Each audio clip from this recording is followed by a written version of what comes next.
বিশ্বনবী পাগলের মতো একবার হাউজে কাউসারে যাবেন, একবার সিরাতে যাবেন, একবার পুলসিরাতের দিকে, একবার হাউজে কাউসারের দিকে পাগলের মতো দৌড়াতে থাকবেন। তার কোন গুনাহগার উম্মত যাতে জাহান্নামে ঢুকে না যায়, সেদিন কেউ সুপারিশ করতে পারবে না বিশ্বনবী ছাড়া। এজন্য 5 নম্বর আল্লাহ বললেন, মান যাল্লাযী ইয়াশফাউ ইনদাহু ইল্লা বিইযনিহি। কার সাহস আছে, কার এত বড় বুকের পাটা কিয়ামতের কঠিন দিন আল্লাহর সামনে দাঁড়িয়ে সুপারিশ করবে? কারো ক্ষমতা নেই, কারো ক্ষমতা নাই।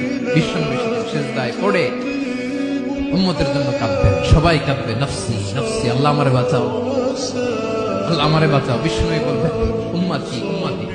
বিশ্বনবী আমার জন্য কাঁদবেন, আপনার জন্য কাঁদবেন, আমাদের জন্য সেদিন কেঁদে কেঁদে জাহান্নামের দরজায় দাঁড়িয়ে আমাদেরকে টেনে টেনে জান্নাতে ঢুকাবেন।